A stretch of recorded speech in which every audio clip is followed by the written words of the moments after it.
Hey everyone, today we are going to be talking about transitions and how important they are from the ground. So I'm going to turn it over today to my lovely wife Grace and her little 2-year-old now, Twitch, that is doing really well. However, he hasn't really been worked a lot, but it's time to really work on transitions. So let's roll the intro and get started.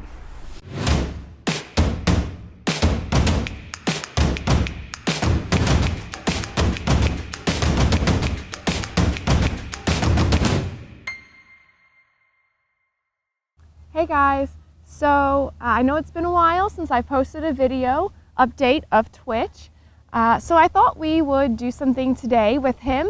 Today I'm going to use the round pen and show you guys how I'm going to utilize it to get 3 gaits that I would want to ride, and how I'm going to use transitions to get to those gaits, and using transitions to get to hopefully an elongated stretch trot. And by stretch, I want to see the stretch through the hind end all the way through the shoulder. I want him to really stretch that shoulder out, hopefully lower his head a little bit as his body relaxes and elongates. And transitions are a fantastic way to get that, because what transitions can do when you use them from the trot to the canter and the canter to the trot, transitions can help them to balance and utilize their hind end appropriately. So we're going to go ahead and get started. With that, I'm going to first, kind of push him around, make sure that I have a horse that's listening to me when I ask him to go up and when I ask him to come down. From there, I'll let you guys know when we're going to really start focusing on the transitions themselves and then what his trot starts to change into. While she gets started, does that mean it's time for some B-roll? Yes, please.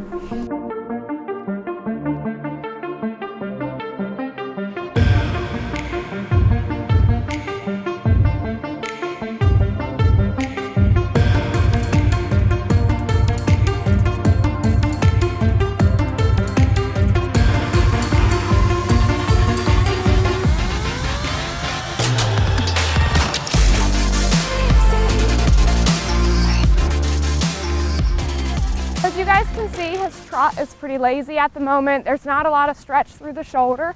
It's not a bad trot by any means. It's just kind of a mediocre trot. He's not really stretched out, not really using himself. So I'm going to start gently driving from behind. I tend to keep my stick low. I tend to not swing overhand at the moment. I'm going to slowly start driving him up into a canter. Good. That was a lazy transition, but that's okay. He's a bit front end heavy at the moment. I'm gonna let him go for a moment. Then I'm gonna let him transition down, only a few trot strides, and we'll go right back into the canter. So here's where it's important that they start coming down. A couple of trot strides, right back into the canter. He's cross cantering right now. I'm not exactly concerned about that. I'll let him keep going. It's going to be more uncomfortable for him. And then I'm going to ask him to slowly, and back to the canter we go. Much better. He picked up the correct lead both ends there. It's a faster canter than I'd like, but only because he's not balanced, and that's okay. We'll get there. He's a baby. I'm going to slow him down.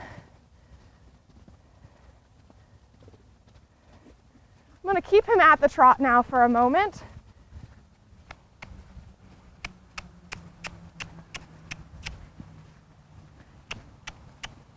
I like this trot better, by the way, guys, than the trot we had before our very first transition into the canter. I don't know if you see it. He is losing a little bit of power from his hind end. He's losing it behind him, but there is more stretch through the shoulder at the moment. The space between his front feet and back feet has decreased in the trot. So I am happy at the moment. I'm gonna ask him to slow down and come into me so we can change directions. Good, I'm gonna send him out nice and easy for a moment. Let him catch his breath and me. I'm gonna ask him to trot.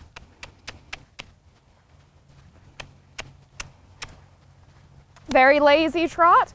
But what I want you guys to see is how we can go from this trot to the one after we start working on some transitions. So here I'm going to slowly start driving up.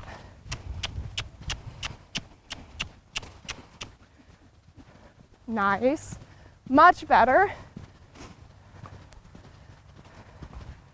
Let him go for a little bit. Then I'm going to ask him to come down. And canter again. Nice. He's really not shooting into the canter. He's not taking off into it. His canter's okay at the moment. Little quick, we'll get there. I'm gonna slow him down. Have a few trot strides. And off we go. Beautiful, nice, easy transition.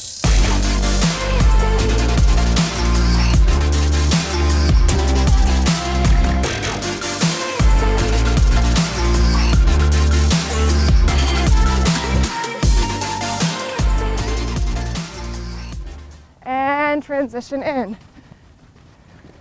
was okay, he didn't really use his hind end there at the moment. We'll go for one more. One more. Much better. I'll accept that. So again, guys, it's really important you don't keep them at the trot or the canter too long. We're gonna let him come down and we're gonna stay at the trot now.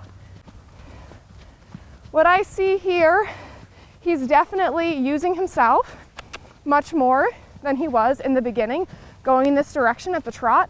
We don't have a full stretch through the shoulder by any means. But what I see is a softening through the body. And by soft, he's more fluid. His hind legs, his front legs.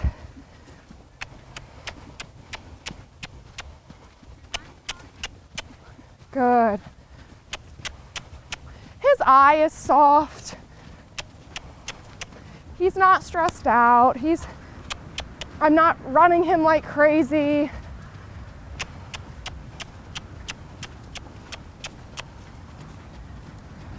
Good. So I'm gonna ask him over here to slow down for a minute and take a break. He says, that was a lot of work. We haven't done a whole lot of work, so it's important that what we do is quality over quantity. So I hope that you guys were able to see a change in his trot.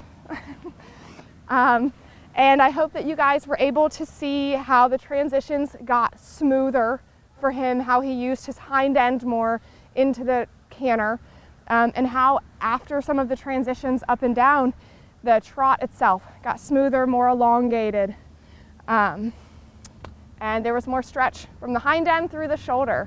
As always, feel free to write in questions, comments, and concerns, and we'll see you guys here next time.